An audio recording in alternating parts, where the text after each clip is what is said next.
Karis, Teetan, Happy Valley coming up on Wednesday night. You've teamed up with one of your old pals, if you will, in the shape of Dragon Star. This will be the 16th time you'll ride him. He went very close again last time. Yeah, Nick, he ran great last time. Sort of just got beat on the line. I thought it was a great effort from the horse. Yeah, looking forward to riding him again. He's a warrior, you know. He certainly is. I mean, he hasn't been with Me Choi very long, but he's done a good job with him, hasn't he, so far?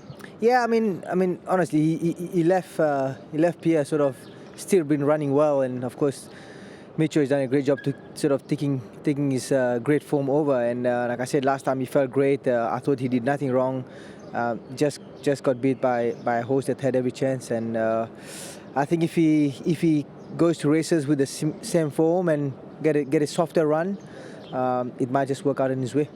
How much is gate 10 going to affect that expected softer run, do you think? I mean, obviously it's a little bit tricky from out there, isn't it? Yeah, he's a horse that gets himself rolling. He either lead or gets himself in the first two.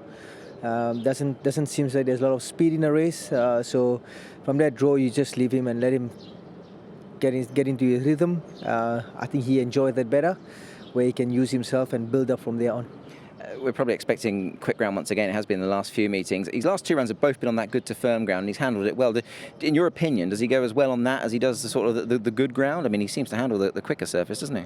Yeah, I think so. I think the quicker surface is more favourable for him because he can run the time, this horse, if you let him run. So yeah, the last few meetings I've seen the track's been running like that. So let's see how it goes on Wednesday. And just finally, Karis, I know we're a little way off, obviously, but we are closing in on the end of the season, to be precise. The off-season for you looks relatively busy when you're going off to the Shergar Cup. Just a quick line on that. That's exciting. Yeah, it's something that I've always wanted to do. One thing I can tick off my list. Always wanted to ride at Ascot, so riding at the Shergar Cup, it's a great opportunity. Just looking forward to be there. Frankie Law, you haven't got too many runners on Wednesday night's card, just 3 I believe, but 2 of them look like decent chances. One of them is Savvy Twinkle for sure. What do you make of him? Zach Purton rides. He's only had one go course and distance, but he looked good. Yeah, last time he went good, same distance, and last time I think the draw is a bit better. This time he draw 9, but anyway, I think the pace will be fast. I think just jump first to see, yeah. And last time out, obviously, he was just run down late, wasn't he, by Super 60, who looks like an in-form horse. So the form looks pretty good. Yes, the form looks good. So this time to see Seth can help me or not. Interesting you mentioned that, because that was my next question. You and Zach Purton have got a very healthy strike rate this season. You've teamed up for 15 wins so far. I guess always a positive getting Zach on board. Yes, you know, sometimes I ask him, he will pick the right one. So that's why he got a 15 winners for me. Derek Leung, you've got a very nice ride coming up on Wednesday night in the shape of Victory Sky. It's been agonising watching him, Derek. He's gone so close, and he went very close again last time. Yes, well, last time I have an outside draw, so why him a little bit quiet, but he still won very strong. This time we draw 5, so we don't have to drag him back to the last. So we just want him quiet with sitting in around midfield. I'm sure he will finish good. And is that going to be key, do you think, Derek? I mean, the fact he's got that better draw now as well, that's obviously going to be a big help to him, isn't it? Yes, the draw will help him a lot. You know, he's not a horse jump and go handy. It's not a bossy horse, but behind bossy, it's very good position for him. Last time out when he was just beaten by Kaholo Angel, you were sort of split by the width of the track. I guess if anything, maybe you and the horse didn't see Kaholo Angel up the inside, but I mean, he's got a really good turn of foot, this horse, hasn't he? Yeah, well, when he let him kick up, he got bigger action. You know, it's time to wind him up, and he was going along. He's a horse, Derek, who's only had the 9 runs here, so he's still quite lightly raced against some of these. How much more improvement do you think there is to come from him? Every time he has a slightly improvement, but his fitness is getting better and better.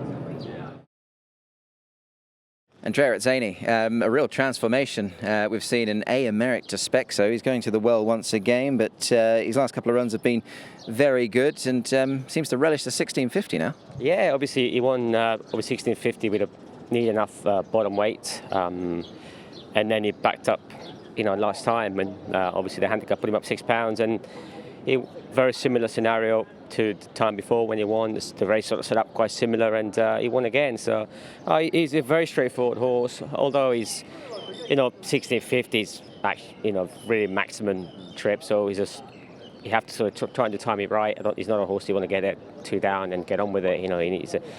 He's got a bit of a turn of foot, but you have to sort of use it later on. And it's worked out quite nicely the last twice. So hopefully he can go again tomorrow night. I know you've only ever won on him over this trip, but as the general consensus perhaps from John and the team being that he's maybe settling a bit as he gets older and now he is getting that distance? Well, he kept running well over 1200. I'd say if there was 1400-metre races at the Valley, he would have won a bit more by now. He's sort of in no man's land, really. 1200 sometimes would be too sharp for him. 1650 can't be a little bit far for him. So, but because those are the 2 trips he can run at the Valley, but he's run very well over 1200. I think early on he was maybe a little bit keen, so I think he needed that fast pace to switch him off and get him to come on. But now he's a lot more relaxed, and you can sort of put him anywhere in the race, and he's been hitting the line quite nicely.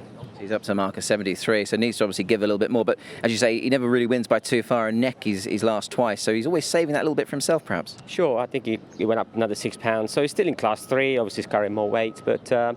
Hopefully if we can get a similar scenario tomorrow night. Like I said, it's not a horse. It's a horse that you won't see him until later on, and needs safe ground. And it's a horse that lacks a bit of space up the straight too. So if everything works out, he should be competitive again.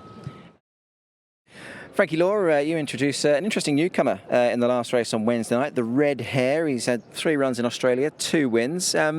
What type of horse is he? Have you been pleased with what he's done so far? For me, he's a little bit nervous in the morning, but when he starts to cantering, he's really good, very quiet. And now I think he needs to learn a little bit more. But in the trial, I tried him 5 times already. He tried good. He's not really good, but he's good, yeah. Talking of those trials, I went back and had a look at his trial at Happy Valley. He was under a tight hold. He certainly worked his way around the course well, didn't he?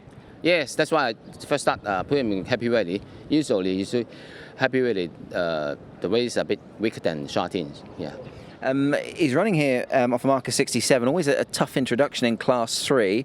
I guess it's where he has to start. Do you think he's the right type of horse that can make up into sort of a Class 3 horse here in Hong Kong? I think he's okay, 67. Unfortunately, tomorrow night the draw a little bit awkward, draw 9. But anyway, we need to try, yeah. You mentioned that nervous energy. I noticed you've got the earmuffs and the tongue tie on. Has that played any part in putting that headgear on? Yes, that's why I put the earplugs for him. Before I just try everything for him. I think earplugs should be make him calm down a little bit more, yeah.